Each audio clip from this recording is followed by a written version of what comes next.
beberapa waktu lalu ada hashtag kabur aja dulu. Apakah kamu termasuk pelakunya atau jauh sebelum itu kamu sudah ada di Australia sebenarnya? Dan siapapun yang kuliah di Australia minimal 2 tahun mereka bisa Stay dan bekerja di sana. stay dan bekerja di sana. At least Untuk saat ini sih gaji minimum itu 24 dolar per jam.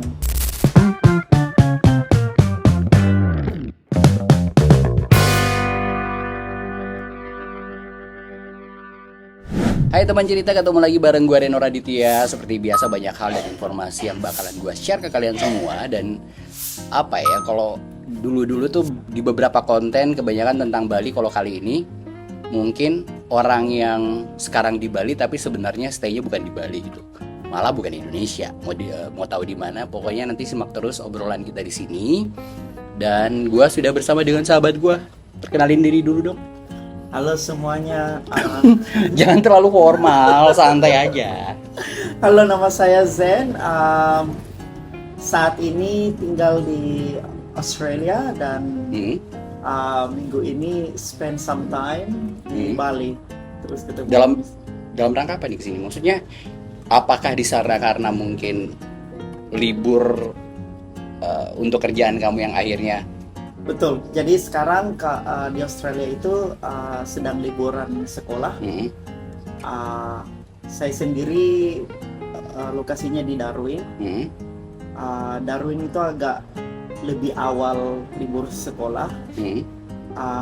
I think next week other states in Australia will have this school holiday too. Jadi minggu depan mereka baru mulai liburan. Jadi kita sebelum kita lebih jauh untuk kulik kehidupan kamu di Australia sana gitu ya. Sebagai orang Indonesia nih. Cerita awalnya sampai akhirnya kamu bisa ada di Australia, karena ya nggak dipungkiri bahwa bukan hal yang mudah gitu ya untuk bahkan untuk orang Asia bisa berada di sana. Stay gitu. Awalnya ke Australia kuliah. Pas setelah kuliah, pada saat kuliah sih sebenarnya jatuh cinta sama Australia. Terus habis selesai S2, melamar visa untuk stay longgar. Dan siapapun yang kuliah di Australia minimal 2 tahun mereka bisa apply, they call it post study visa, memberikan kesempatan kepada setiap mahasiswa yang lulus untuk apply that stay dan bekerja di sana. At least selama mereka menempuh pendidikan, apakah bisa tetap bekerja juga atau hanya fokus dengan pendidikan itu aja? So aturan Australia telah berubah beberapa kali. Yang paling update lah? Yang paling update itu mahasiswa diperbolehkan bekerja kurang lebih 24 jam per minggu. Artinya mahasiswa tetap bisa mencari duit di sana ya? Tetap masih bisa mencari duit. Ya sampingan lah utamanya. Asalkan tidak lebih dari 24 jam per minggu. Sekarang gue mau nembak nih ya. Silakan. Pertanyaannya agak sedikit, kalau gue bilang sih agak tricky gitu ya. Beberapa waktu lalu ada hashtag kabur aja dulu. Apakah kamu termasuk pelakunya atau jauh sebelum itu kamu sudah ada di Australia sebenarnya? I know that this is gonna, it's gonna come. Dan ya aku udah dari dulu kayak gitu. Nah sekarang it's time for me to come back again. I mean like in a different situation. Jadi kabur aja dulunya udah selesai ya kalau aku ya. Jadi sekarang saatnya enjoy coming back to Indonesia sesering mungkin, sebisa mungkin gitu ya. Dan kalau saya sendiri hanya available during school holiday. Aku nggak menutup diri kalau semuanya lagi berada di Indonesia dan teman-teman ingin sharing, berbagi banyak hal. Dan sebelumnya juga kayak gitu, jadi suka dipanggil bahkan kampus untuk ngomong gitu kan, share tentang gimana sih caranya dapat kerja di sana dan apply untuk mendapatkan beasiswa dan lain-lain gitu ya. Mungkin di media sosialnya nanti bisa diterapkan di bawah. Nanti ya. Boleh ya? Boleh. Jadi nanti bisa DM-an sama Zendri lah. Zendri. Ini kita masih yang apa namanya, kabur aja dulu hashtag gitu ya. Apa yang melatar belakangi kamu? Kalau masalah pendidikan ya jauh dari sebelum kamu pun banyak orang yang kuliah di sana ya, ya untuk mengupgrade kemampuan dan secara pada saat mereka menjadi seorang profesional dalam pekerjaan gitu ya. Dalam artian lulus dari sana mendapatkan ijazah atau sertifikat atau apapun itu yang kemudian dibawa ke sini ketika offering pekerjaan bisa dapat lebih. Sementara kamu milih untuk lebih stay di sana. Tapi ngomong-ngomong dari kapan nih? Dari tahun 2017. Wow. So it's sudah 8 tahun. 8 tahun. Oke. Terus kenapa kamu milih bekerja di sana? Karena gini, iya benar. Jadi teman-teman kemarin itu waktu lulus kuliah, jadi kita satu tempat kuliah, satu kelas malah ya. Teman-teman masih banyak yang struggle dapat kerjaan. Yang balik ke Indonesia, mereka masih harus sana sini mencari kerja gitu ya. Tapi ya bedanya ya itu yang tadi ya, kalau semuanya lulusan luar peluangnya masih lebih tinggi daripada orang lain, tapi tidak menjadikan serta merta gitu ya kayak a golden ticket to find a job in Indonesia. Even if you're in Indonesia, you still have to itu nggak jadi privilege gitu. No, it's not at all. Tetap harus bersaing juga dengan. Harus bersaing. Jadi enggak, justru kebanyakan ya ini dari teman-teman employers yang perusahaan itu nggak kasih kerja karena udah takut duluan harus bayar mahal. Padahal teman-teman itu enggak kok, we just want to just start like others, cuma agak susah. Jadi banyak teman-teman yang akhirnya kan aku kemarin dari ini ya, dari bahasa Inggris. Banyak teman-teman yang akhirnya buat usaha kursusan gitu untuk start. Akhirnya mereka menjadi entrepreneur lah, membuat bisnis dari bidang pendidikan itu sendiri. Betul. Si malakama ya, maksudnya gini, kita dari lulusan rendah dalam artian jenjang pendidikan yang level standar gitu ya, sarjana S1 lah at least, digaji sebagai as a fresh graduate gitu kan. Kalau kita punya pendidikan yang lebih tinggi, perusahaan malah takut untuk meng-hire kita karena harus membayar lebih. Berarti artinya ya pekerja kita memang harus dibayar murah mungkin. I don't know. Dan alhasil banyak juga teman-teman yang akhirnya memutuskan kembali lagi. Dari sekian banyak temanmu nih, kamu berapa orang ke sana pada saat itu? Lumayan lah ya, kan kita ngomong skala kelas gitu. Enggak, orang yang deket sama kamu, circle-mu lah. Kalau yang sekarang yang masih tetap di sana, circle-ku kurang dari 10. Banyak itu, Zen. Maksudnya kan ya tinggal di negara orang, mencoba untuk survive dan segala macam. Jadi kami berpencar di mana-mana. Kan diriku sendiri di Darwin saat ini. Menempuh pendidikannya di mana nih? Jadi kita berawal di satu titik ya, di Melbourne. Universitas apa? Universitas Monash. Di Monash, and then? Terus ada teman di ANU, yes. Di kota yang sama? No, Australian National University di Canberra. Oh, berarti beda negara bagian? Beda negara bagian. Ya cuma jadi sebelum pindah ke Darwin aku sempat kerja juga di Melbourne gitu kan. Cuma kita akhirnya berpikir bahwa it's time for us to move on. Kita cari kehidupan yang lebih layak. Jadi lebih layak itu nggak mesti harus gajinya lebih tinggi gitu kan. Karena kalau yang udah tahu Melbourne kayak gimana, kalau berkunjung mungkin oke lah ya. Tapi it's like Bali. Ya, kalau menetap di sana, pertama sekarang biaya hidup semakin mahal. Terus musimnya juga ya, cuacanya juga agak ekstrim di sana. Jadi kalau orang bercanda mengenai kota dengan 4 musim, itu benaran. Itu Melbourne itu. Itu Melbourne. Jadi kalau di Darwin kamu masih tropis kayaknya ya? Melbourne mirip dengan Bali sekarang. 2 musim hujan dan panas aja. Hujan dan panas. Cuma kalau musim panas dia lebih panas. Dia lebih panas katanya. Bisa sampai 40 derajat. Betul. Wow. Nah, Ini kamu tadi kan sempat bilang ada satu statementmu yang mengatakan bahwa pengen mencari kehidupan yang lebih layak, gitu ya. Karena di Melbourne itu mahal, yang kemudian mencari ke daerah lain yang notabene biaya hidupnya lebih murah. Nah sebenarnya kan kalau di compare biaya hidup di negara kita sendiri di Indonesia nih sebenarnya nggak se ekstrim di sana loh, yang harus bayar pajak apa segala macem. Iya. Kamu gini, maksudnya kenapa? Yang latar belakang apa yang membuat kamu ya udahlah saya stay di sini aja di Aussie aja? Kayak gini loh, sebanyak-banyaknya kita bayar pajak gitu ya, kita masih bisa saving.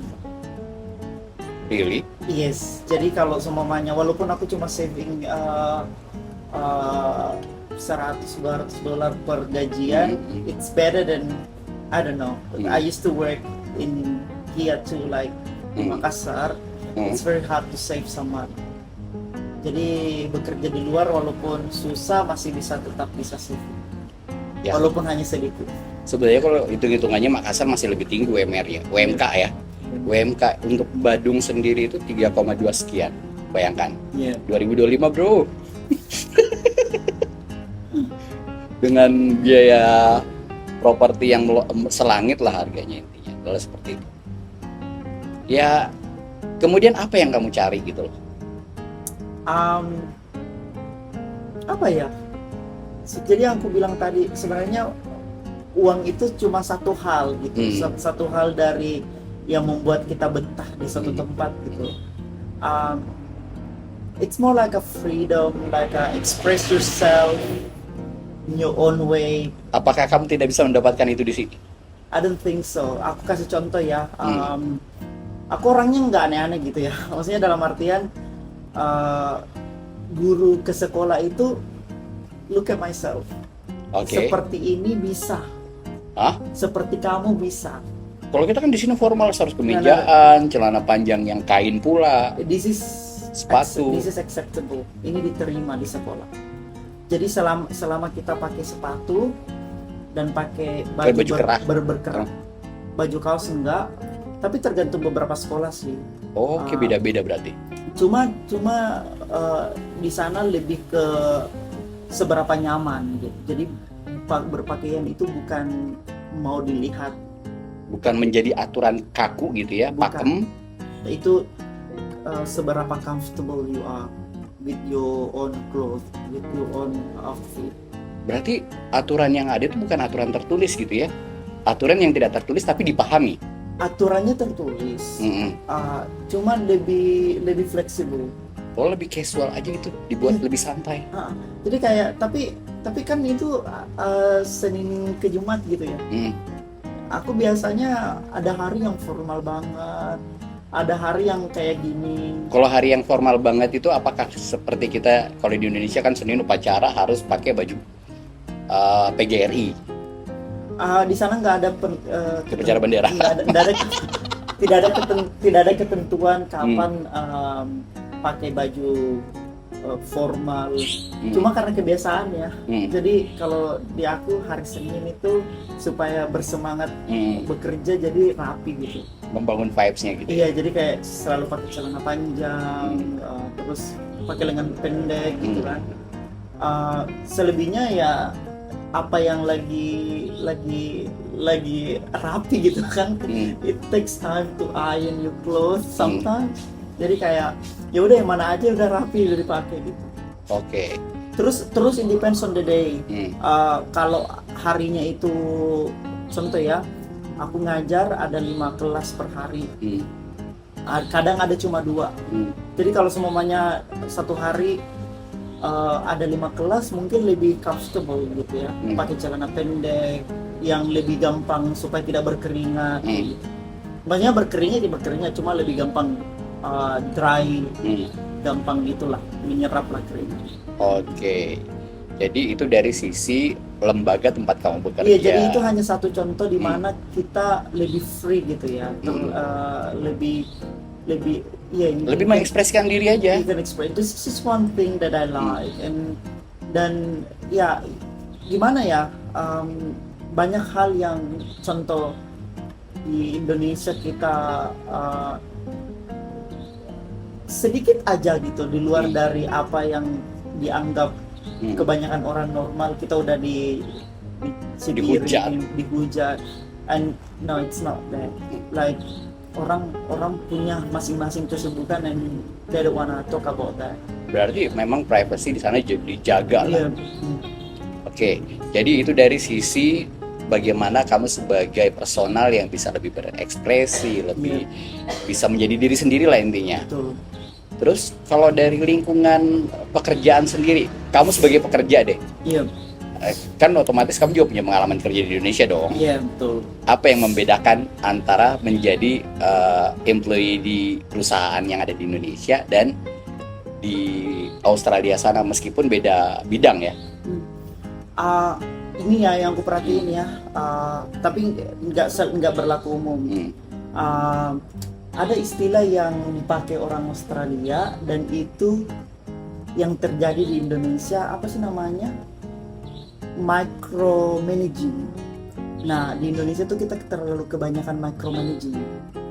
Mungkin salah term, tapi intinya Micromanaging itu contohnya apa? Contohnya gini nih. Sebentar kita dikasih tahu begini, sebentar kita dikasih tahu begini. Oh, diarahkan. Terlalu banyak arahan. Terlalu kurang kepercayaan. Betul.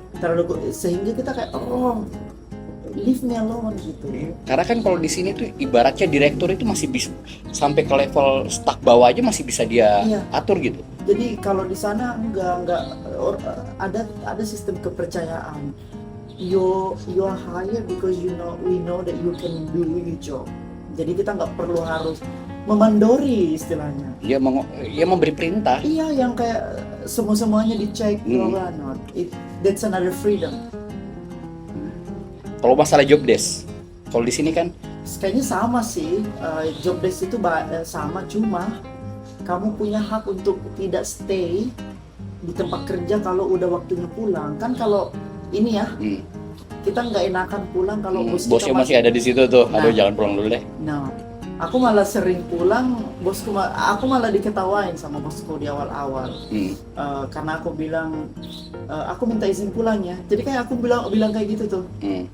Zen, why do you have to ask if you wanna go home? Just go home. Itu hakmu gitu. Iya, tapi aku pernah sekali kan kita istilahnya orang luar itu 9 to 5 ya. Artinya kita mulai kerja jam 9, pulang jam 5. Aku itu baru jam 3 lewat kan ya. Terus aku bilang sama bosku, ini GM lo ya. Terus aku bilang, aku pulang ya, aku ada appointment. Zen, you don't have to tell me that you need to go kalau kerjaanmu udah selesai. That's it.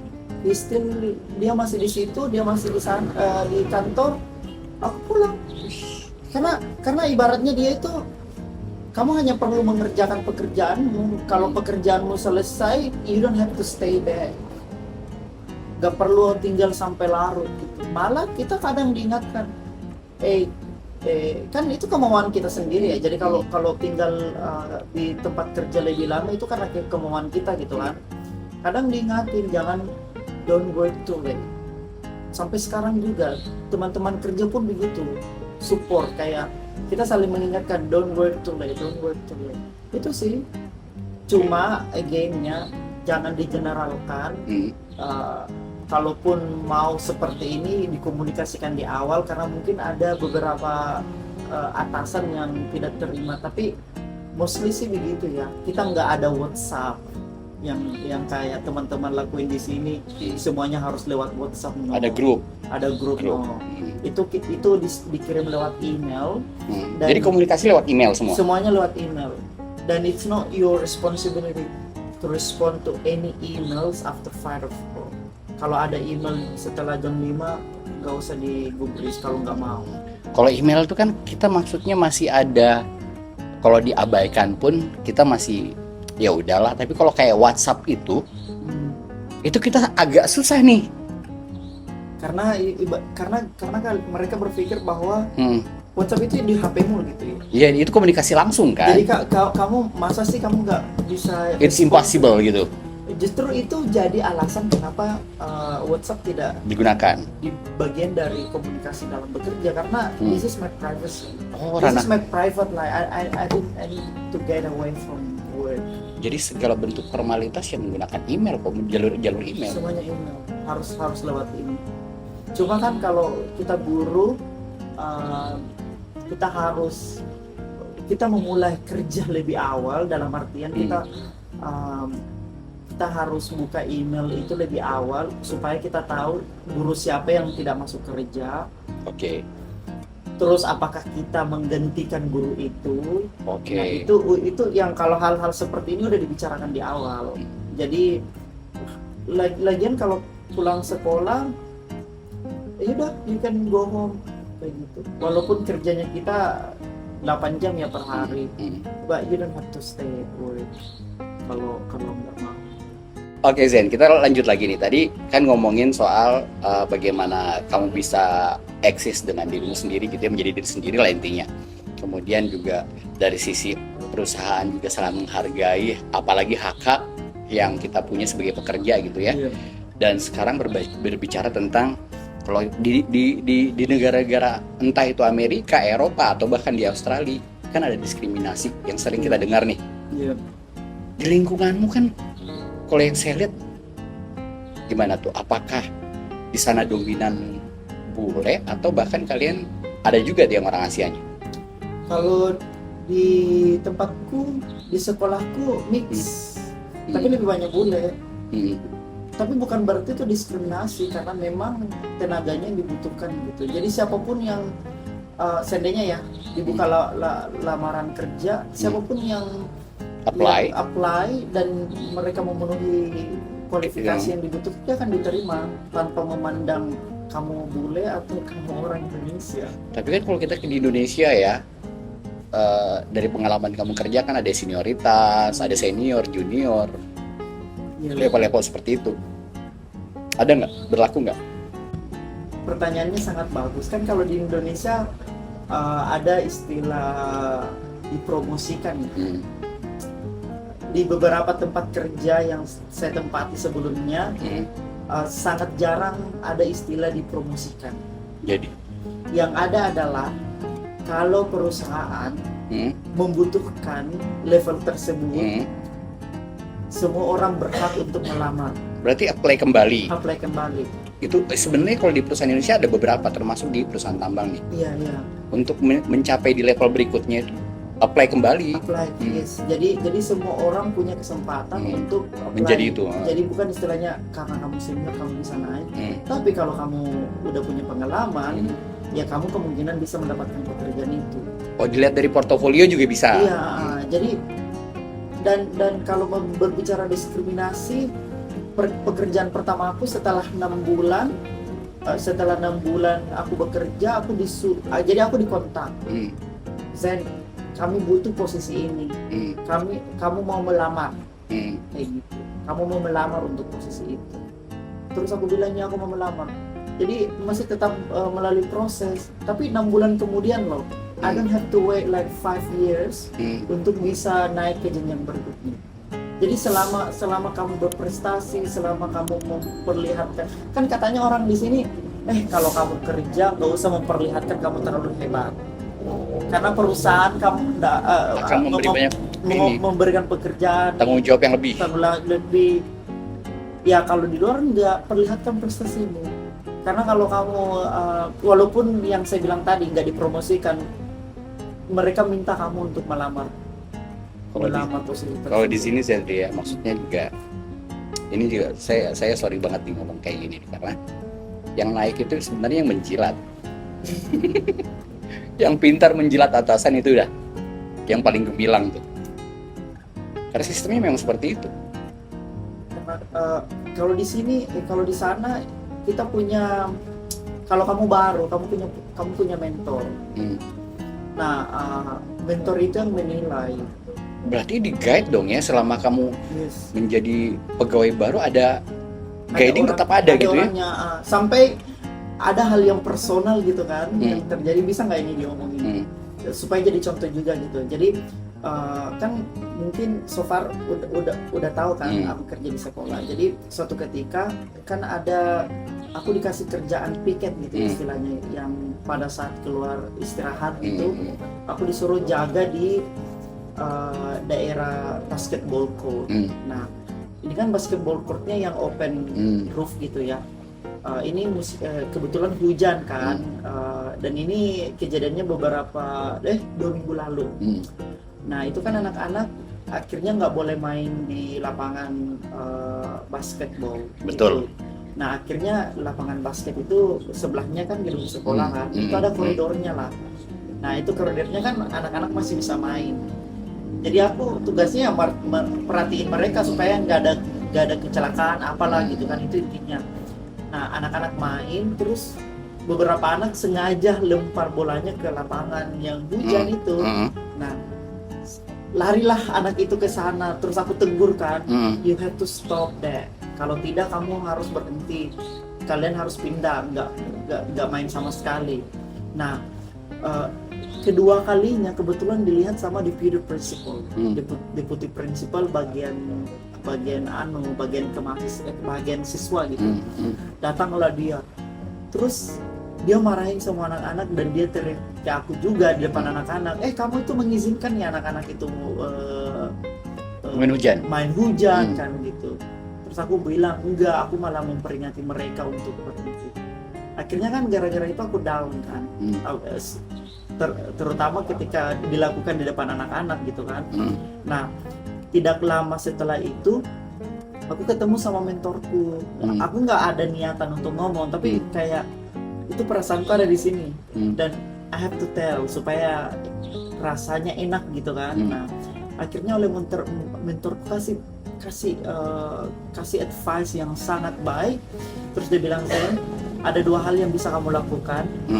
Keep a record, jadi kayak ditulis gitu ya, kapan kejadian kapan dan sebagainya. Yang kedua yang bisa dilakukan adalah kamu datangi langsung wakil kepala sekolah, terus kamu ngomong, it's okay. Terus aku bilang begitu, is it okay? Okay, serius. Karena kalau kamu keep itu nggak akan menyelesaikan masalah, yang ada jadi penyakit gitu kan. Aduh nanti kalau dia marah gimana? No, that's alright. Kamu datang aja ngomong. Akhirnya datang, kita ngomong, wakil kepala sekolah minta maaf, masalah selesai. Aku belajar hal di situ bahwa kalau ada masalah jangan didiamkan, karena orang terbuka dengan komunikasi di sana. Ya kebiasaan kita kan gak enakan kan? Iya, padahal nggak boleh. Dan kalau kamu disuruh kerja dan itu bukan job deskmu, jangan nggak enakan.